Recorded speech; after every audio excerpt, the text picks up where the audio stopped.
Welcome back, everyone, to another game-changing episode of our podcast. Today, we are opening up a discussion on a massive modern epidemic that is silently killing our dreams, crushing our daily productivity, and leaving us feeling constantly stressed. And that is the art of mastering focus and finally beating procrastination once and for all. Exactly. Almost everyone we know struggles with this. We sit down at our desks with the best intentions to get work done, but within 5 minutes we find ourselves mindlessly scrolling through social media or cleaning our room just to avoid the actual task. Today, we are going to break down the actual cognitive science behind why we procrastinate and how to build unbreakable focus in a world full of digital noise. If you've been feeling stuck in a loop of constant distraction, feeling guilty about wasted time, or struggling to find the momentum to start your major projects, this episode is going to act as your step-by-step practical survival guide. So grab your notebook, eliminate any immediate distractions around you, and get ready to learn how to master your mind, because these behavioral psychology hacks are going to completely upgrade your daily workflow. Before we break open our very first psychological focus block, please take a single second to hit that subscribe button right below and ring the notification bell so you never miss our weekly uploads designed to boost your English and transform your life. Your subscriptions and likes are the only way we can keep producing this deep, high-quality, research-backed content completely free for everyone around the globe. So show us some love by leaving a comment and sharing this video with a friend who needs to stop procrastinating. Let's debunk the biggest misconception first. Procrastination is not a sign of laziness or a lack of willpower. Biologically, it is an emotional regulation problem where your brain prioritizes immediate mood repair over long-term benefits. When a task feels too large, boring, or anxiety-inducing, your brain's amygdala perceives it as a genuine threat and instantly seeks a cheap dopamine escape, like scrolling through short videos. That is such a profound shift in perspective. When we procrastinate, we feel immense guilt, which actually increases our stress levels and makes us procrastinate even more in a vicious cycle. Understanding that your brain is just trying to protect you from temporary negative emotions is the first step. Instead of beating yourself up, you have to learn how to lower the emotional friction of starting the task. This is where the famous 5-second rule by Mel Robbins comes in as a literal mental disruptor. The moment you feel yourself hesitating to start a task, like waking up, writing an email, or opening a study book, you must physically count backward in your head. 5, 4, 3, 2, 1, and immediately move your body into action. It sounds incredibly simple, almost like a gimmick, but cognitively, it works like an absolute charm. Counting backward requires active focus from your prefrontal cortex, which effectively hijacks your brain's default hesitation loop and prevents it from creating excuses, giving you a tiny window of momentum to just take the first physical step. Once you actually start, how do you maintain that momentum? You use the time-tested Pomodoro technique, which is working in hyper-focused blocks of 25 minutes, followed by a strict 5-minute break where you must step away from your desk and stretch. The genius of this method is that 25 minutes feels incredibly non-threatening to your brain, making it incredibly easy to start. Plus, knowing there is a guaranteed break right around the corner keeps your focus sharp and prevents cognitive fatigue, allowing you to string together multiple productive blocks without burning out. Another amazing rule to keep your mental space clear is the 2-minute rule from David Allen's Getting Things Done system. If an incoming task takes less than 2 minutes to complete, like replying to a quick message, filing a document, or putting away your laundry, do it immediately.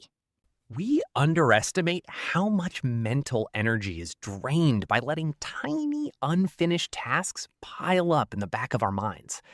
Doing them instantly keeps your mental inbox completely clean, drastically reducing your cognitive load and freeing up massive amounts of brain power to focus on your actual high-priority creative work. We have to be honest. You cannot win a willpower battle against multi-billion-dollar tech companies designed to keep you addicted. If your phone is sitting next to you on your desk with notifications actively buzzing, your focus is already compromised before you even begin. It's absolutely true. Every notification trigger causes a micro spike in dopamine that pulls you out of your deep focus state. And research shows it takes an average of 23 minutes to regain full focus after a single interruption. You must put your phone in another room, use website blockers on your computer, and design an environment where distraction is physically difficult to access. There is a classic productivity book called Eat That Frog, based on a famous Mark Twain quote. If you have to eat a live frog every day, it's best to do it first thing in the morning, so you know the worst part of your day is already behind you. In productivity terms, your frog is your most important, most challenging task. Most people do the exact opposite. They spend their peak morning energy checking emails, organizing their desk, and doing easy tasks, leaving their hardest work for the afternoon when their brain is completely drained. By tackling your absolute biggest task first thing in the morning, you build a massive wave of confidence and momentum that carries you through the rest of the day. We often fail to focus because we agree to too many things. We say yes to extra projects, meetings, and social commitments until our schedules are completely overloaded, leaving us with no time for our actual primary goals. Saying yes to something unimportant always means saying a silent no to your actual priorities and mental peace. Learning to establish firm boundaries and saying no politely but firmly is not selfish. It is the ultimate form of self-respect and the only way to protect your limited time and cognitive energy. We live in a culture that praises multitasking as a badge of honor. But scientifically, the human brain is physically incapable of focusing on two cognitively demanding tasks at the same time. What you are actually doing is called context switching, rapidly jumping back and forth between tasks. And that context switching carries a massive cognitive penalty. It drains your mental glucose levels rapidly, causes you to make significantly more mistakes, and leaves you feeling completely exhausted at the end of the day, while producing mediocre results. True mastery lies in monotasking, giving 100% of your attention to one single thing until it is completely finished.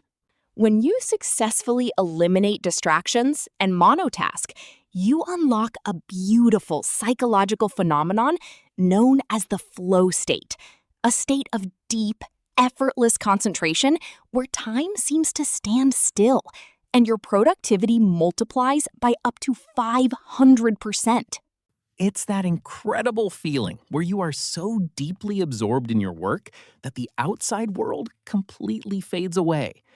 To trigger this regularly, you need a clear goal, a task that matches your skill level, and at least 90 minutes of completely uninterrupted, silent time to let your brain sink deep into the zone.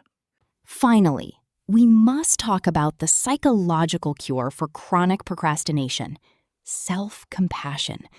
If you have a highly unproductive day, beating yourself up and drowning in guilt only guarantees that you will procrastinate again tomorrow out of stress.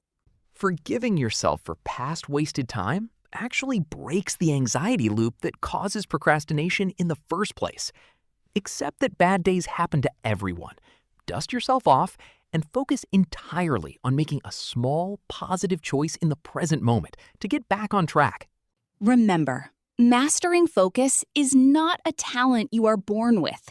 It is a cognitive muscle that you build step by step through consistent daily practice. Thank you so much for tuning in to episode 8. Drop a comment below telling us which of these mental strategies you are going to use to beat procrastination today. Stay focused, stay inspired, and we will see you in the next episode.